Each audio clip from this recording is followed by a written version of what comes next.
Hej alle sammen, og velkommen til Kender du typen? Ryge Edition. Med mig har jeg Rasmus Møller og Emma Lindstrøm, som skal være vores livsstilseksperter i dag, hvor vi er taget hjem for at besøge en kendt rygeperson. Ja, vi skal lige vente til lyset, det der. Hvad ser vi her? Her ser vi vores hovedpersons have. Det er baghaven. Der er også en forhave, men vi er lige i baghaven. Okay. I kan se, at det er faktisk en lille stor have, der strækker sig hele vejen derned til, hvor I kan se nede ved skoven. Alt det her er faktisk personens have. Og derudaf, der kan man jo godt regne, at personen er en, der er blevet mere og mere glad, som årene er gået, for at gå i have. Og personen udfører faktisk ca. 60% af havearbejdet. Hvorimod at hovedpersonen kun udfører 25% af alt arbejdet indenfor. Så det er ligesom på den måde, den er fordelt. Ikke? Det her hus, det er oprindeligt bygget som et kommunalt registreringshus. Dengang det blev bygget i 1920'erne. Jeg kan sige, at vores hovedperson er født i Ringe og er flyttet ind i det her hus for 12 år siden med sin familie. Ja. Okay. Hvad er jeres umiddelbare tanke? Er det en mand eller en dame, der bor her? Er vores hovedperson en mand eller en dame? Jeg tror, det er en mand. Ja, Ja. en mand. Hvorfor det? Det der med at lave noget have. 60% i haven, 25 indenfor. Det, Cykle. der er ligesom den der gamle stil tilbage, det der med, Det er meget at det er stereotypt. kvinden, der er i køkkenet, og manden er i haven. Okay. Eller, ja. Jamen, nu skal vi faktisk videre. For vi skal faktisk ind i huset. Nu går vi indenfor, hvor vi starter inde i husets entré. Det her, det er entréhus. Ja, Ja. det ser meget rent ud. Ja. De er meget gode til at sådan vedligeholde det. Hvad fortæller det der om personen? Men det fortæller lidt om, når der er rent i et hjem, så er personen også sådan klar inde i hovedet. De har sådan klare retningslinjer og ved, hvad de skal og ved, hvad de vil. Og hvordan man, ja. Altså, det er mere feminint, det er det. Altså, for eksempel de der æg der, hvad det nu er, der hænger ned. Jeg ved godt, du har ikke set så meget af huset endnu, og du kender ikke så meget til vores hovedperson. Men vi skal til den første pointquiz. Okay. Ja. Fordi at ud fra det, du har set indtil videre, der skal du gætte, hvad for en avis vores hovedperson holder. Holder vores hovedperson Politikken? Holder vores hovedperson Jyllandsposten? Eller holder vores hovedperson Information? Altså, Jyllandsposten, den er det sgu ikke. Hvad er det for en type mennesker, der læser de aviser? Kedelige mennesker. Altså sådan nogle... Det er slet ikke det. Og jeg tror... det er Politikken, fordi det virker sådan en... Det er da roligt familieaktiv. Jeg tror, jeg holder mig til Politikken. Så du tænker, det er Politikken? Ja. Det er jo mig. Ja. Du har lige vundet et pointquizzen. Nå, dejligt. Det her det er så resten af entréen, hvor du Yes. ser, de har fryser. For eksempel Sådan en. sportige mennesker. Ja. Det er ikke så rigtig tilfældet af. Det kan være lige, eller det er sådan lidt. Det ved jeg ikke. Det er lige værd. Okay. Mange pølser. Meget kød generelt. Og rigtig, rigtig meget is. Det er et familie, der ikke sparer på glorierne, kan man sige. Jamen, så går vi ind på det første værelse. Okay. Spændende.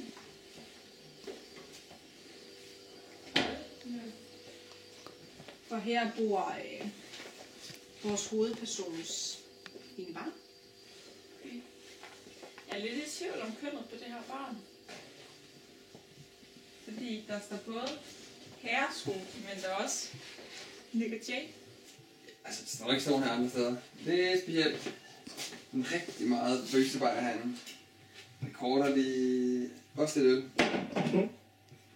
Aftersun. Ej, jeg må næsten have et drengeværelse. Et drengeværelse lidt til den feminine side her. Hvad er det for nogle forældre? Hvad er det for nogle mennesker, der har sådan nogle børn, der har sådan en værelse? Der lader dem Det er nogle... drikke så meget, for eksempel. Ja, det er nogle meget unge mennesker, som accepterer homoseksuelle. Det her. Bum. Drengeværelse. Kan du bare se. Det er right. Han læser både om Zlatan og det. Yes. Yes. Så går vi videre. Går vi ind i det her rum. Eller vi går ikke ind i det, fordi det er lidt småt. Du må gerne gå ind. Okay. Men det her rum, der kan man ikke få lys i. Kan man? Nej, det kan man ikke. Det her rum, det har det fancy navn, rummet. Hvad tænker du, når du ser sådan et sted, hvor alt bare er blevet kastet ind på den måde? Jeg tænker, at det er meget naturligt for en familie at have et rum, hvor man bare sådan noget lort ind i. Ja. Lidt mærkeligt, det står lige midt i det hele, men... Der er ikke nogen dør. Der er ikke nogen dør heller, det er også mærkeligt. Sådan en... Nå, der er en dør. Der er ikke nogen dør. Halv dør. Så, den. Jamen, Det er ikke skide meget, hvor det er normalt. Wow! Det er ligesom rummet, hvor alt rod kommer ind, så der er rent herude. Og så... Hvad fortæller dig om familie, at de prøver at gemme rodet væk på den der måde? Det ved jeg ikke. Det er jo ikke... Det er jo noget, alle mennesker gør, gemmer rodet væk. Nogle gør det i hele hjemmet, andre gør det i hovedet, og nogle har lige et enkelt rum til det. Jeg ved ikke, om det fortæller meget om personen, eller personerne. Det er kun én hovedperson. Kun én. Så det fortæller så meget om personen? Ja. Nej. Okay.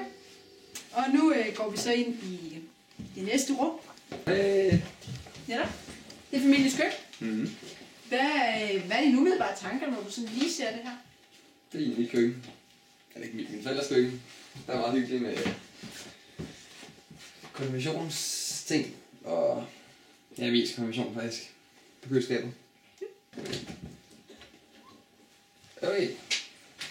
Hvad er din umiddelbare reaktion på det? Så det er mere normalt. Der er mange glas. De er godt i syltede ting. Hvad er det her? Okay. Rigtig meget agurkesalat og rødkål og hvad er det her? Noget andet rødt noget. Og... Jeg tænker, det er meget normalt. Er det et køkken, der passer meget, eller et køleskab, der passer meget godt til det, du sådan lige havde i tankerne omkring vores hovedperson og hans familie? Ja. Det er et meget normalt køleskab. Den her, ja. Det var en sparebøs, som hovedpersonen havde, dengang han var barn. Ja, det kan jeg det. Yes. Ej, den er meget smart. Lidt sød, fordi det er personens gammeldags eller gamle sparebøsse. Den har sådan en speciel plads her, sådan en hvid bord, og så... Yes. Ej, det er meget fint. Meget sødt. Hvor gammel tror du, personen er? Sådan, hvis du skulle komme med et skud, måske. Nej. Det er svært at sige, fordi han har både børn, og han har ny stil, og han har lidt gammel sommerhusstil herinde. Jeg vil skyde på omkring de midt 40. Til det næste rum. Så er stue. Ja. Ja. Når du kigger her rundt, så kan du se, at de har rigtig meget sådan kunst hængende. Ja. Hvad udtrykker det? Fordi det er jo ikke sådan måske helt kedeligt. Nej. Mormorskunst. Det er det ikke. Det er en familie, der er med på beatet. Hip med de unge. De der, kan bare sige swag og sådan noget. Sådan lidt kiksede forældre. Han er rigtig glad for at rejse. Okay. De der billeder, det er faktisk nogle, han har købt på en rejse. Og han føler sig meget inspireret af buddhisme. Det ligner lidt sådan noget Korea noget. Hvad tænker du, at han kunne se, hvis han ser tv? Er han sådan en person, der ser... Han ser nyhederne. Han ser nyhederne.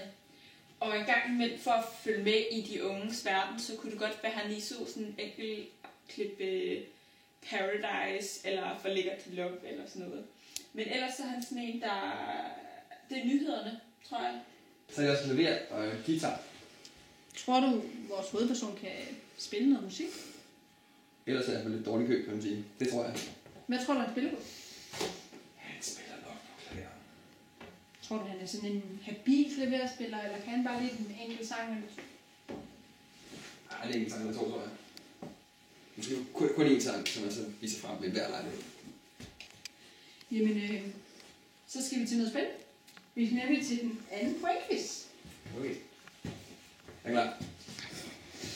Her foran, der ser du 3 forskellige ting.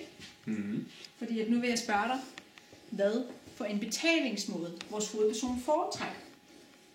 Er det den helt klassiske netbank? Ja. Eller er det simpelthen dankort? Mm-hmm. Eller er det de rene kontanter? Personen virker lidt gammel, lidt sådan på sit hjem ud, og hans sådan, omgivelser. Sådan, han kan godt lide de gamle ting, og sådan, så på en måde, så er det pengene, eller det her. Så jeg tror ikke på computeren overhovedet. Det er enten penge eller det her. Og det han også rejser, så jeg er meget på pengene.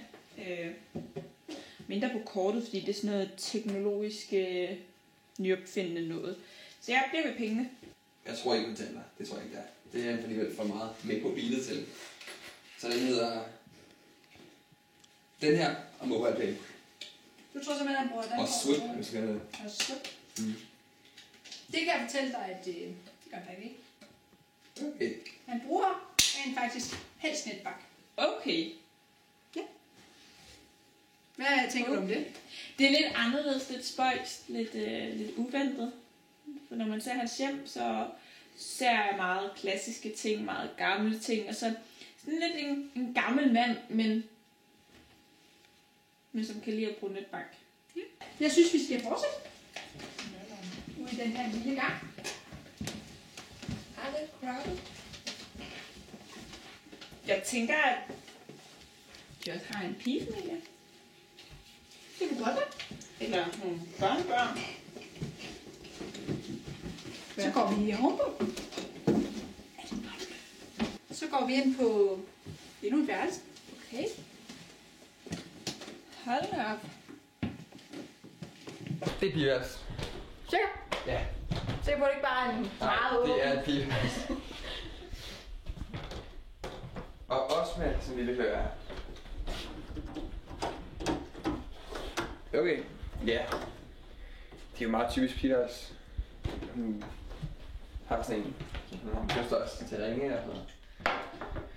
Det er en pige, der bor her. Justin Bieber, og det jeg formoder, at hun godt... Justin Bieber? Nej, One Direction er det her.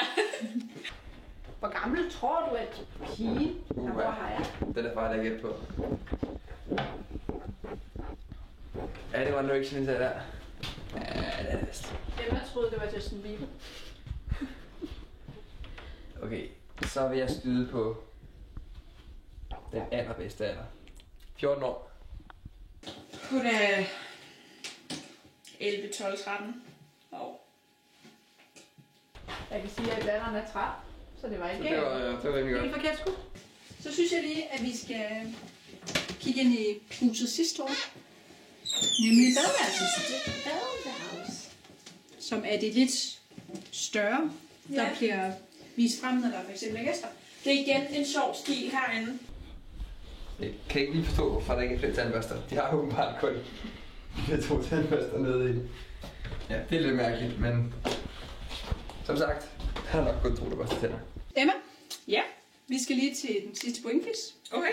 som handler om, hvilken mobil, som er hovedpersons. Er han den type, der har en Sony? Eller er han typen, der har en Nokia? Eller har han simpelthen en iPhone?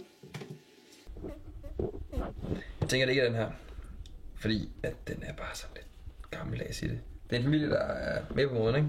Den her, den er ikke god.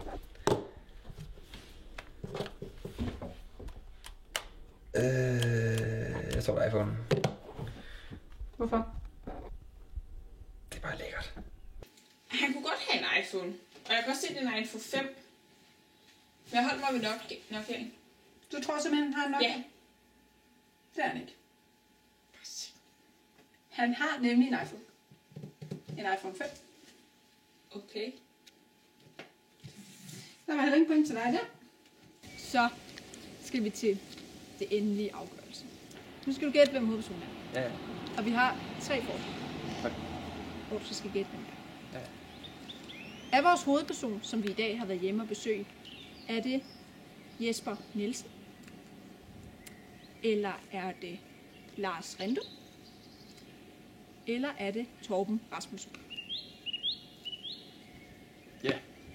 Det er Hvad tænker du? ikke Jesper. Hvorfor ikke? Fordi at...